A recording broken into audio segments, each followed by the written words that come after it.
please welcome to the stage your host this evening, author, publisher and academic, Dr. Alan Milton. Alan has been very about a academic, Dr. Alan Milton. Hello everyone. Well, Vaughan Gething, Cerys Matthews and that bloke from Go Compare all turned us down. So it falls upon me to welcome you to the 2024 International Dylan Thomas Prize ceremony. It's like Eurovision, but with more booing. And of course, it also falls on me to welcome you to Dylan Thomas's ugly, lovely town. Although I live in Sketty, so he's only half right. Sketty is, of course, lovely, lovely. Welcome to the wonderful Taliesin Theatre, which celebrates its 40th anniversary this year. Taliesin being the ancient Welsh saint of Welsh Arts Council grants, as I'm sure you well know. Actually, Taliesin was a famous mythological figure and the greatest of all Welsh bards. As I'm sure you know, his name means radiant brow, which is also curiously where I had my eyebrows waxed before tonight's ceremony. I don't know if you know the story of Taliesin. I mean, many of you probably do. He was a servant of Ceridwen and made to stir the cauldron of inspiration for a year to allow her to complete her potion of poetry. I think we've all worked with people like that. Anyway, whilst he was stirring the cauldron, a few drops of a magic potion splashed on his thumb. And when he burned himself and he licked it, he gained the ability to transform into whatever he liked. So what did he turn himself into? A piece of grain, which was then promptly eaten by Ceridwen, who then gave birth to him as a live human baby. And what did Ceridwen do then? She tied him up in a bag and tossed him in the ocean. Anyway, none of this got anything to do with tonight's International Dylan Thomas Prize, but I just wanted anyone visiting from England to know you're in a different country now. We've got a wonderful evening in store for you tonight with readings from all our international shortlisted authors. Hello to you all. And of course, the announcement of a 2024 winner of the Dylan Thomas Prize. Every year, the prize celebrates the literary achievements of writers under the age of 40. And every year, the range of voices and talents continues to dazzle. And the winner, of course, has been decided by our esteemed jury, who determined a list in the traditional manner of the ancient art of Greco-Roman wrestling. It's been my privilege to see one of the judges, John Gower, stripped and oiled, and let me tell you, it's a magnificent sight. Anyway, at this point, somebody's wildly gesturing to me off stage, which must mean it's time to welcome to the stage Professor Paul Boyle to tell us more about the prestigious Literary Award for Young Writers. If this were the Oscars, he'd be the Oppenheimer to my Barbie. Or would it be the other way around? So please put your hands together to Vice-Chancellor, Professor Paul Boyle.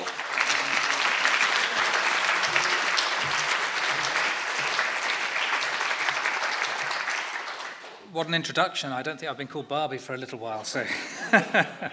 Good evening to you all, and thank you very much indeed for coming along this evening. This is one of the most exciting and greatest events that we have every year at the university.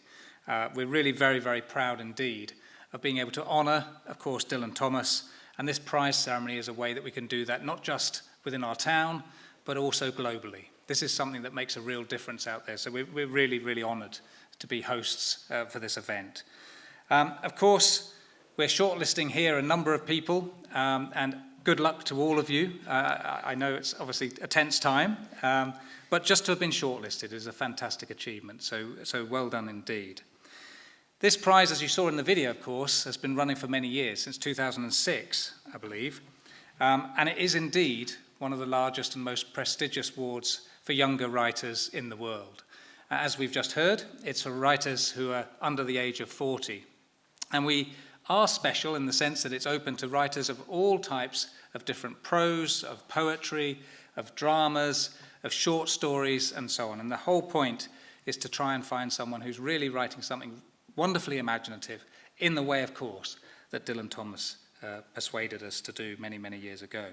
We're delighted this evening to be joined by Peter Steed, who was a founder and president of the prize and was instrumental in establishing this, again, some time ago, as we've just said.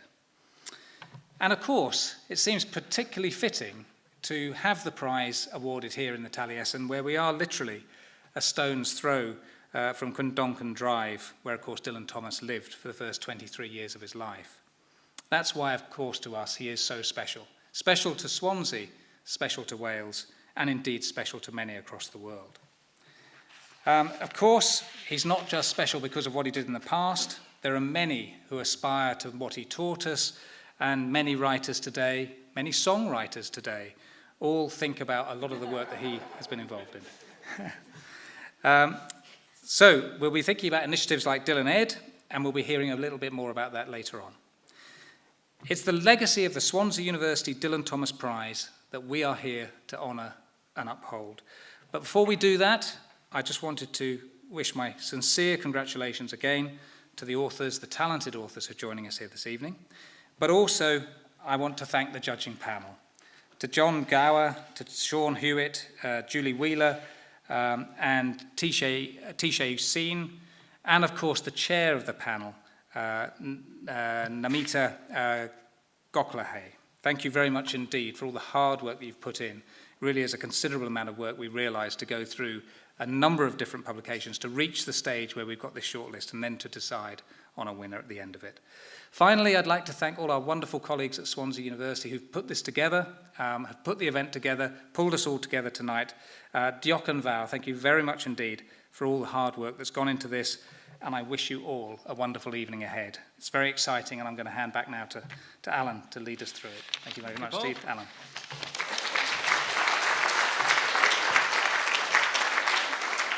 Okay, well, thank you very much. It's now my great pleasure to introduce to you Namita Gokhale, Chair of Dylan Thomas 2024 Judging Panel. Sadly, she isn't able to make it to the ceremony tonight, but she has recorded a short video, which also affords us a look into her lovely home. So, roll VT. Dear friends, it has been a privilege to chair the jury for the 2024 Swansea University Dylan Thomas Prize, and a sheer adventure to read through this spectrum of fluid genres and diverse themes. The prize recognizes the exceptional literary talent of people aged 39 or under. It has an important role to play in the literary world in recognizing, supporting, and nurturing young writers across a wide map of cultures and continents. The 2024 longlist had an array of exceptional authors from Canada, Hong Kong, Nigeria, the United Kingdom, the United States, and Trinidad. There were 9 independent publishers in the list. The shortlist we have before us comprises Ayobami Adebayo, Caleb Azumah Nelson, A.K. Blakemore, Mary Jane Chan, Joshua Jones, and Catherine Lacey. A Spell of Good Things, a compelling novel by Nigerian writer Ayobami Adebayo, is published by Canongate Books.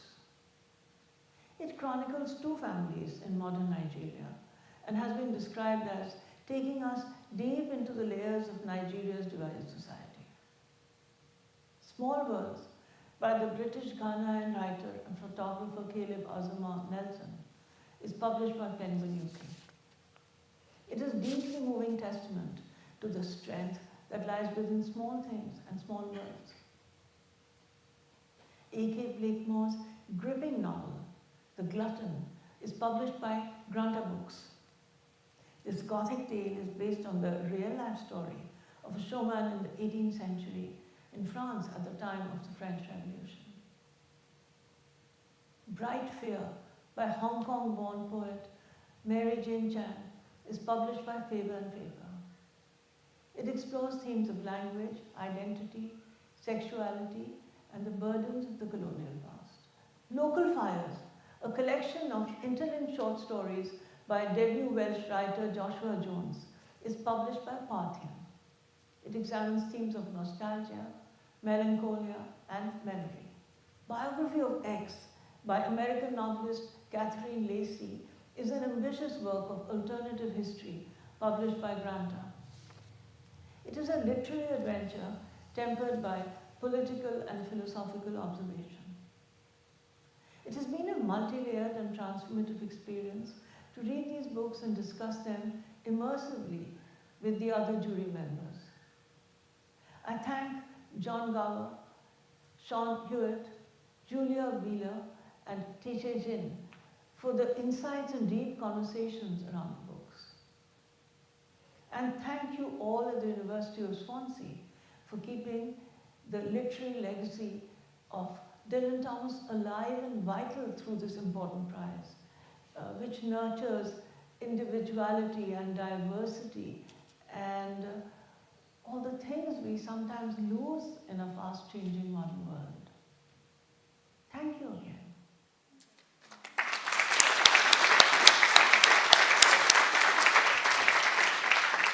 Thank you. And now to our shortlisted authors. Each year the prize attracts hugely talented young authors from around the world, writing across different genres and in diverse forms. And this year is no different. We're very privileged that all shortlisted authors are here tonight and all have agreed to read from the stage. So please welcome to the stage A.K. Blakemore, Catherine Lacey, Ayobami Adebayo, Caleb Azuma Nelson, Joshua Jones and Mary Jean Chen. Please come and join me.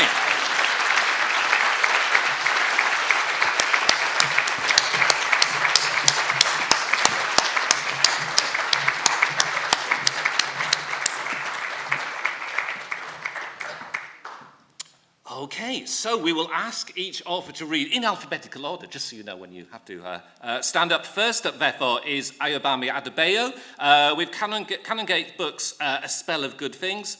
As Namita was saying, this is a breathtaking portrayal of contemporary Nigeria in all its beauty, ugliness, promise, and injustice. A Spell of Good Things is a heartbreakingly brilliant book about class, corruption, and inequality, angry and kind in equal measure. Ayobami, take it away. Thank you. Yeye burst into the room like she always did, without knocking first. Motara sat up in bed. You didn't knock, and so? You should respect my privacy.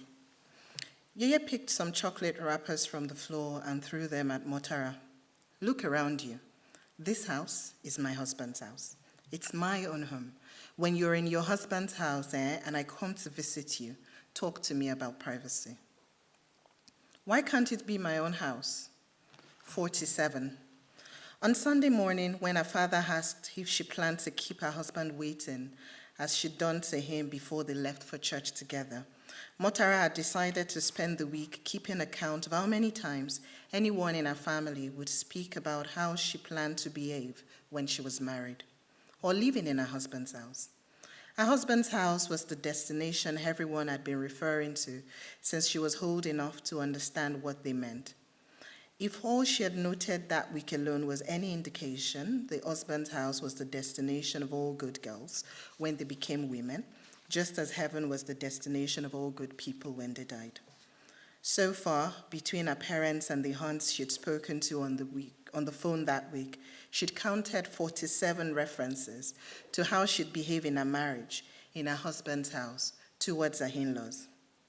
Yeye pulled the duvet away from Motara's body. Well, go and bring in the clothes on the line. I think it might rain soon.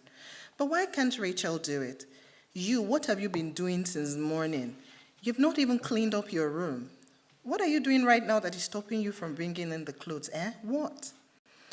Motara had spent most of the day in bed reading and rereading the texts from Wuraola, veering between fear and anger until her head ached. Since her mother's birthday, she had been dreaming about her sister. In some of the dreams, Wuraola was dead or in mortal danger, hit by a car, burnt in a fire, attacked by a mob. The scenarios changed, but one thing remained the same. The instigator was always that Kunle. Last night, she'd woken up bathed in sweat, night dress tucked to her skin. Once she'd crept into Yeye's bed and her mother had spent almost an hour prodding her about what dream had driven her out of her room. That was a chance to tell Yeye what that coconut head Kunle had done. Instead, she had pretended to fall asleep so Yeye would not worry about her. I don't understand why you can't get up from the bed and throw these things in the dustbin. You better receive sense and start cleaning up after yourself. Is this how you behave in your husband's house, Yeye pointed at the carton of juice Motara had left on the floor the night before. And 48, Motara said, standing up. What? Nothing. Thank you. Beautiful. Thank you very much. Thank you. Next up, we have A.K. Blakemore's The Glutton. Neither to be read on a wholly empty or a wholly full stomach, A.K. Blakemore's The Glutton is a thrillingly grotesque and monstrous work of art, capturing a specific historical moment in all its strangeness, ugliness, and pain. Trust me, this novel features a brilliantly realised central character you will never forget. A.K. Blakemore, thank you. Tarare was almost invisible, sylph of quay and refuse heap, lurking by the shop fronts with the wasted dogs in the jonquil gold of morning to collect the fetid offal. All it took to be a good thief was not caring. All it took was to die twice and leave your shame behind in the old body, the short bones, the child grave. He couldn't read the newspapers because he couldn't read, but sometimes he had listened to the eloquent drunks with their bar-side rhetoric, their gentlemen's debates, and from this he learned other things. He learned that France has a parasite with its mouth parts buried deep in her armpit.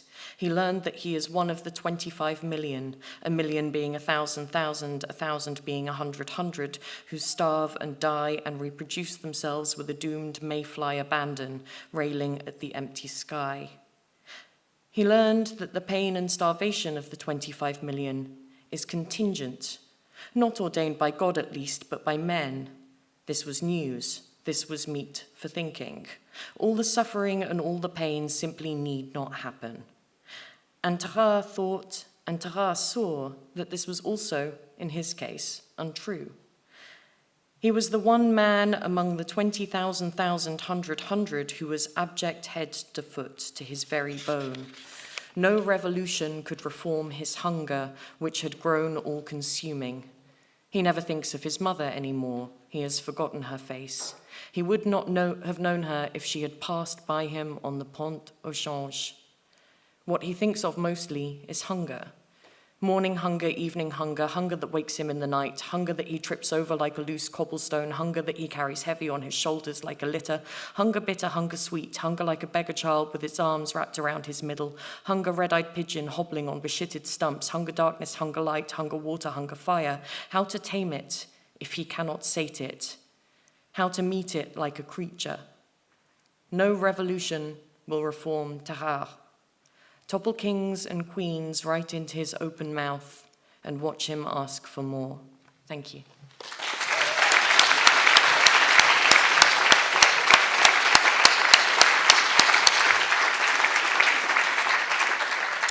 Brilliant reading and a brilliant book. Next up, we have Bright Fear by Mary Jean Chan.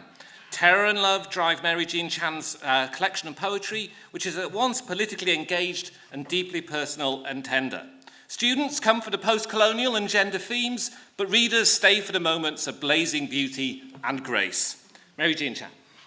Thank you. Thank you all for coming.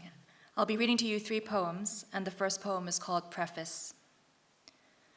This spring is colder than winter, loss a resplendent fact. Those ties we hold so dear to the living and the dead. I write about this failing earth, since there is softness amid each grief, our bodies repositories of muscle and memory. Do not be afraid. Let us speak ourselves into splendor. That is the joy I'm after. And this next poem that I'll read is called Circles. I am not familiar with rivers, but during those months of bubbles when I did not hold anyone close, I took to wandering along a stretch of the River Lee, which several species of bird inhabited. I watched and watched until even the water seemed to recognize me. The same coots, those shimmering shapes their slender and agile torsos made, the same form I had glimpsed one spring morning on a friend's wall after lockdown had lifted. Vasily Kandinsky's Several Circles, a form he saw as the synthesis of the greatest oppositions. When I couldn't sleep or wake, I was saved by geometry, a commotion of coots convincing me to withstand the quotidian tug of war between terror and love.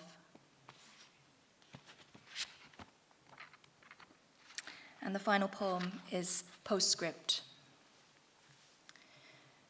In the penultimate scene where mother and child are listening to one another, speak in spite of everything, the way an orchestra might play on bravely even when the audience claps before its time, you will want to stay a while in subtropical winter heat as sunlight blazes through the fog of memory.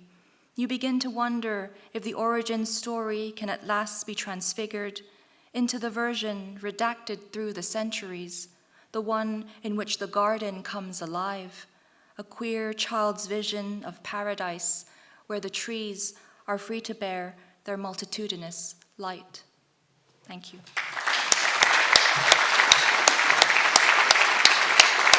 Fabulous, thank you very, very much. Poets are always very good at this kind of thing, aren't they? Very, very nice. So thank you very much. Next up, it's Joshua Jones and Local Fires by Parthian. Working class Welsh life in all its ragged-assed glory is at the centre of Joshua Jones' brilliant debut collection, like a stolen car picking up speed. Jones's perspective is dazzlingly original and unconventional, celebrating the complexity and inspiration of neurodiversity in a way that is endlessly compelling, original, and dazzling. Joshua, take the stage. I'm going to read you a story called 10 Reasons Why I Didn't Stop Danny Jenkins from Throwing Your Brother into a Bin.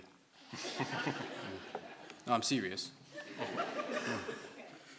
1, it all happened very quickly. 2, I thought someone else would stop Danny Jenkins. This was naive of me. No one ever did.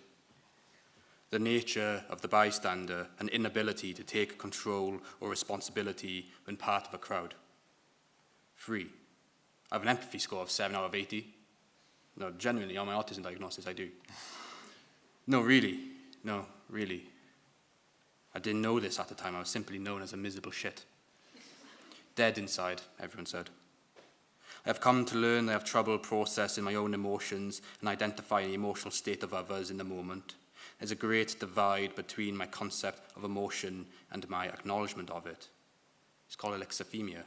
It's linked to my autism. I didn't feel like your brother was in any distress. 4, maybe my lack of empathy for his position as the one being thrown in the bin and not the thrower comes from a place of privilege. Believe it or not, I've never been thrown into a bin, at school or otherwise. I couldn't empathize with your brother. 5, it's pretty funny. 6, Danny Jenkins was a brute. He was as happy slinging hooks as he was pushing people to buy chocolate bars out of his backpack. 7, Danny Jenkins sold me chocolate bars out of my backpack and energy drinks my mother didn't let me have at home. 8, one's silence is another's source of strength. I inadvertently gave Danny Jenkins the strength to throw your brother into a bin on school grounds. I wish I could say my silence was out of empathy for your brother, an offering of comfort, but it wasn't. This is more of an apology than a reason. 9, we were in year 9. Your brother was in year 8.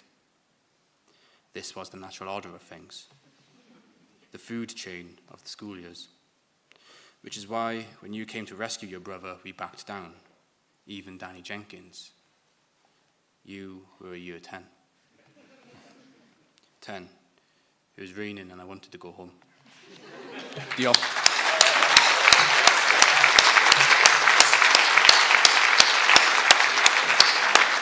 Brilliant work, Joshua, yeah. I remember they used to throw kids in the bin at our school, and they all yelled, "Indie bin," was the chant. Indie bin, indie... Anyway, I thought I'd share that with you. Okay, next up is Biography of X by Catherine Lacey. Fiercely intelligent, provocatively playful, and textually adventurous, this counterfactual biography of a mysterious X is as rich as pale fire, but gripped like a thriller. This is a strange and dangerous textual beast, a booby trap there's no escaping from. Catherine, over to you. Thank you. I'm so glad to be shortlisted. I'm so glad to be here in Wales, and I'm so honored to be in this group, and I just had to say that somewhere. I can read from the very beginning of the book. The first winter she was dead. It seemed every day for months on end was damp and bright. It had always just rained, but I could never remember the rain. and I took the train down to the city a few days a week, searching, it seemed, for a building I might enter and fall from, a task about which I could never quite determine my own sincerity, as it seemed to me the seriousness of anyone looking for such a thing could not be understood until a body needed to be scraped from the sidewalk. With all the recent attacks, of course, security had tightened everywhere, and you had to have permission or an invitation to enter any building, and I never had such things, as I was no one in particular, uncalled for. 1.5 people killed themselves in the city each day, and I looked for them, the one person or the half, but I never saw the one, and I never saw the half, no matter how much I looked and waited, patiently, so patiently, and after some time I wondered if I could not find them because I was one of them, either the one or the half. One evening, still alive at Penn Station to catch an upstate train, I asked a serious-looking man if he had the time. He had the time, he said, but not the place, as he'd been exiled from Istanbul years ago, but never had the nerve to change his watch. And looking into that stranger's face, I saw my own eyes staring back at me, as I too could not unlocate myself from the sight of my banishment. We parted immediately, but I have never forgotten him. It wasn't a will to live that kept me alive then, but rather a curiosity about who else might come forward with a story about my wife. Who else might call to tell me something almost unfathomable? And might I, despite how much I deified and worshipped X and believed her to be pure genius, might I now accept the truth of her terrible, raw anger and boundless cruelty? It was the ongoing death of a story, dozens of second deaths, the deaths of all those delicate stories I lived in with her. Or maybe what kept me alive was all the secretarial work I had to do. As I'd become X's secretary by necessity, she kept firing the others. I sometimes found a strange energy to shuffle through her mail in the middle of the night, signing contracts I barely understood, reviewing the amendments made in the event of the artist's death, filing away royalty statements in the manner that X had instructed, and shredding the aggravating amount of interview requests addressed to me, the widow. The Brennan Foundation had invited me to come receive the Lifetime Achievement Award on X's behalf, not knowing that she'd planned to boycott the ceremony in resentment of how long it had taken them to recognize her. There was also an appeal from a museum that had been eagerly anticipating X's contractual obligation to make one of her rare public appearances at the opening of her retrospective that spring. By overnighted letter, they asked whether I, as a representative of whatever was left of her, might fly over to London in her stead. I sent back my regrets. I am currently unable to explain how unable I am to undertake such a task. Thank you.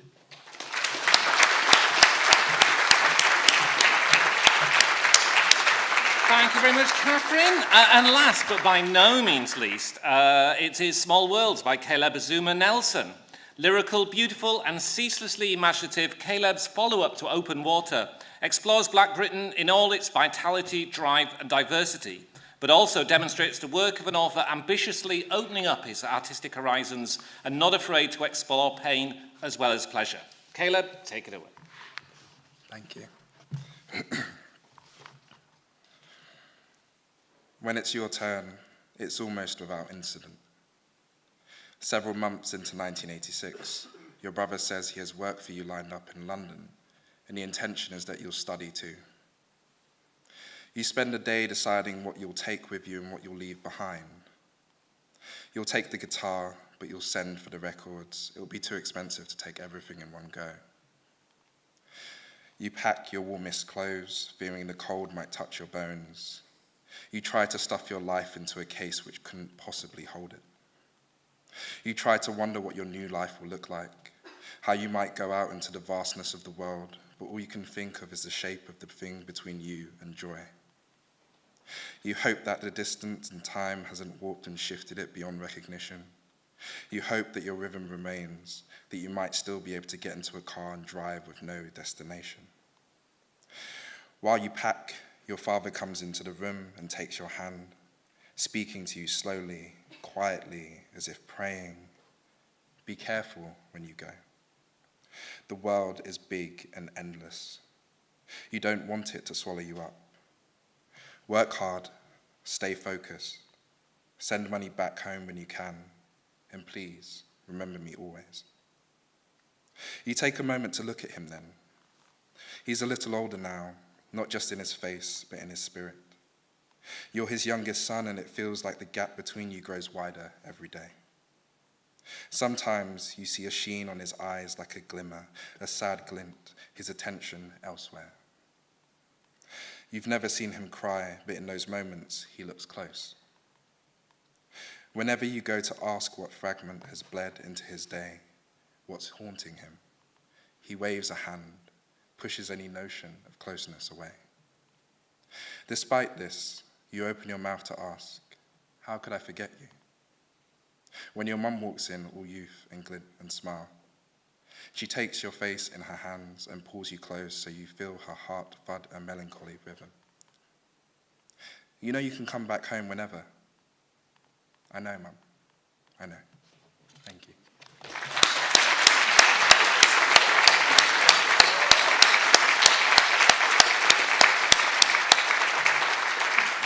Okay, well, huge thanks to all of the authors for such stunning readings. Okay, we will now allow you to escape the stage and seek the relative safety of your seat over there. But as they do so, please, another round of applause for our prize-winning authors.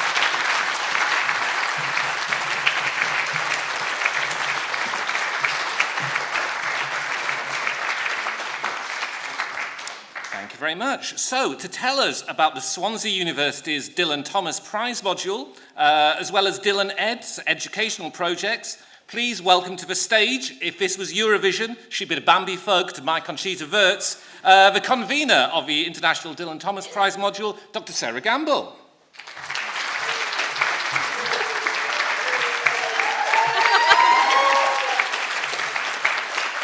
Thanks, Alan.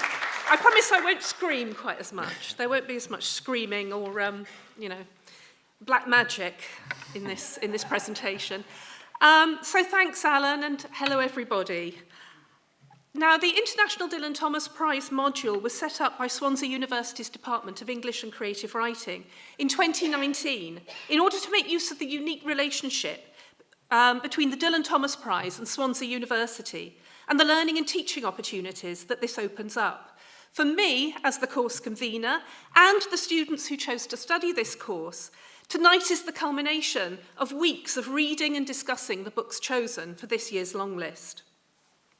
Students on the module follow the progress of the prize in real time, which means that our syllabus, made up of that year's 12 long-listed books, is only revealed around a week before the module actually begins.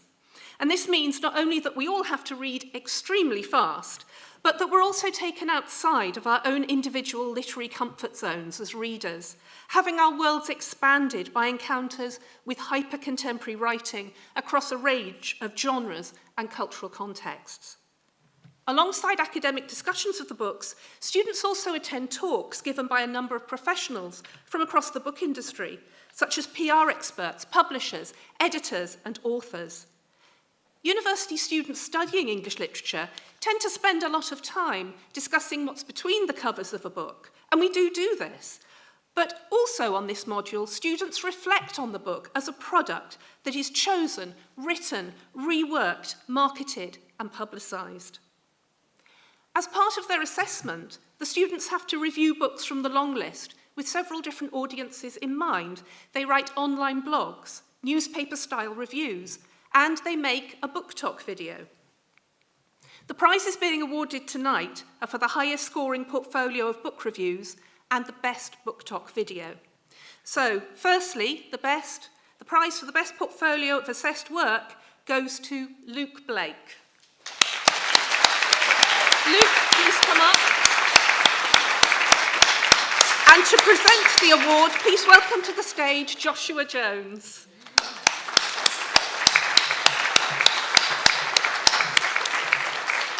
Where is Luke? Here he Oh, there comes. he is.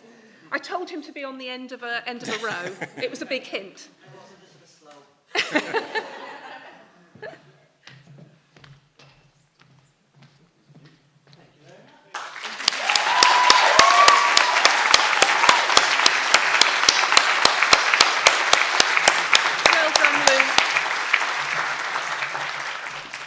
And the second prize being awarded to students on this module is for the best book talk video, and it goes to Dara Kelly.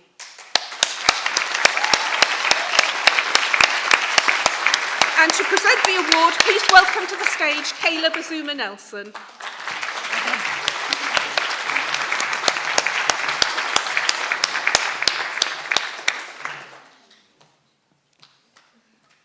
Well done. Thanks, Caleb. Students on the International Dylan Thomas Prize module also have the opportunity to volunteer for internships, judging the primary school entries for Dylan Ed, of which more in a minute, interviewing the shortlisted authors for our podcast series Bookends, and helping out at this ceremony tonight. Thank you to all of my students this year for all of your enthusiastic participation and the wonderful discussions we've had together. And together, we also extend our gratitude to the shortlisted authors and to all of our guest speakers who have been so generous with their time in giving talks and participating in interviews. Thank you.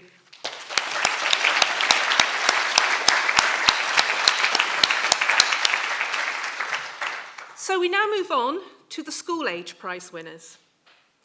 The Dylan Ed educational programme runs locally and internationally to inspire young people to develop their own creative voices. The programme partners with schools and colleges, university students and communities, and we are delighted to welcome several of our school and cultural partners here this evening. This year, 8 to 11-year-olds have been busy creating short stories, poems and drawings. And you can see some of the winning entries on the screen behind me. Our winners have inspired us in many ways, with Emily creating a marvellous prose poem about a dog called Diamond, who is called Diamond, of course, because, quote, she loves to eat diamonds. She's an expensive dog. Willow reminds us that not only can books illuminate, quote, the lives of those in the past, but also that stories can be tales of friendship and kindness. And Maya evokes an experience with which I am sure all of us as readers can identify.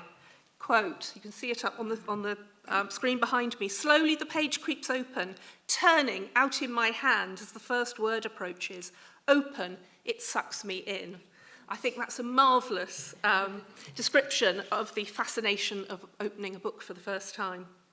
So thank you to all the primary schools that took part in this year's competition. And we have more prizes to award. We are delighted now to be joined by the two winners of our 2024 Shortlist Book Review competition. In what now has become a long-standing aspect of our Dylan Ed programme, students aged 16 to 18 studying at local schools and colleges have been reviewing this wonderful shortlist of 6 books. So please welcome to the stage our competition winners, Ellie Evans and Gracie George from Neathport Talbot College. And presenting the awards, we have Mary Jean Chan.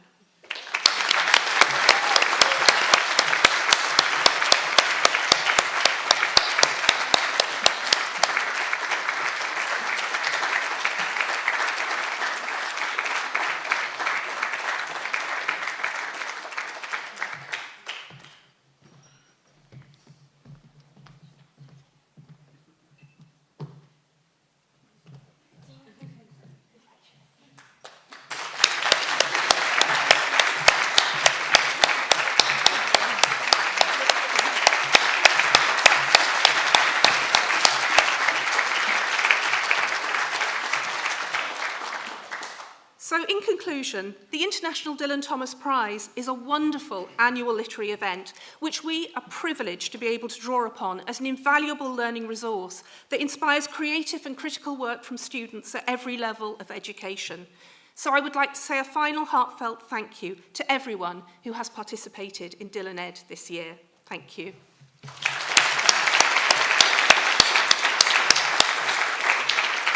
Thanks a million, Sarah. Thank you all. Okay, well, time and an automated press statement wait for no man. So it is finally the moment we've all been waiting for. Time for the announcement of this year's winner. To hand over the trophy for the 2024 winner of the Swansea University Dylan Thomas Prize, please welcome to the stage Dylan Thomas's great-grandson, Charlie Ellis Jackson. Charlie, come and join us.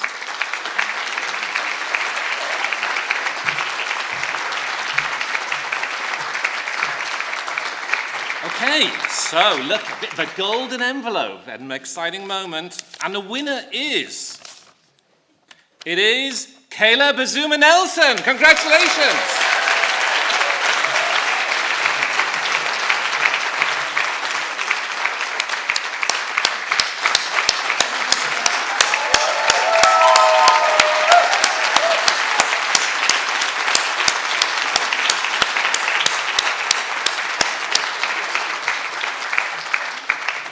Caleb, any words you'd like to share with your adoring public?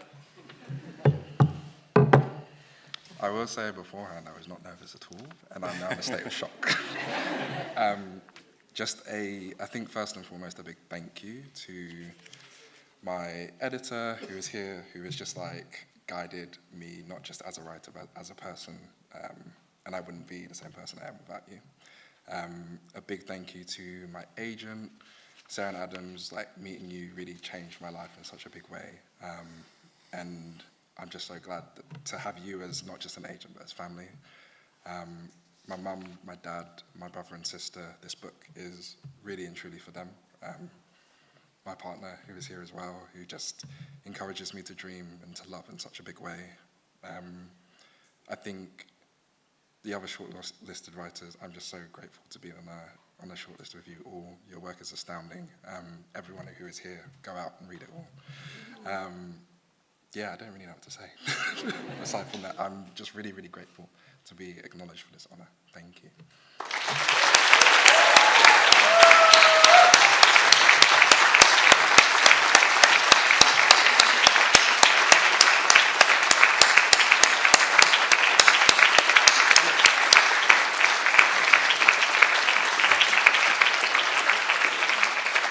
Okay, well, a brilliant book, a brilliant winner, thank you very much. And finally, a big thank you to all our supporters and partners, all our brilliant shortlisted writers and judges, to our founder and president, Professor Peter Stead, to our fantastic student interns, to booksellers Tim and Lynn from Cover to Cover, to our patrons Michael Sheen and Jeff Towns, and special thanks too to Midas PR, the Cultural Institute and the whole Dylan Thomas Prize team, especially the wonderful Shannon Carter, who has helped it all run so fantastically smooth tonight. So thank you very much. Shannon, round of applause to everyone.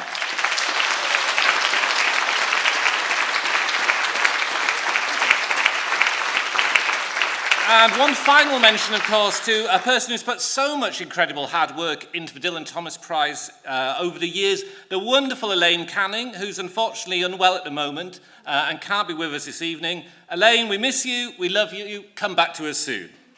And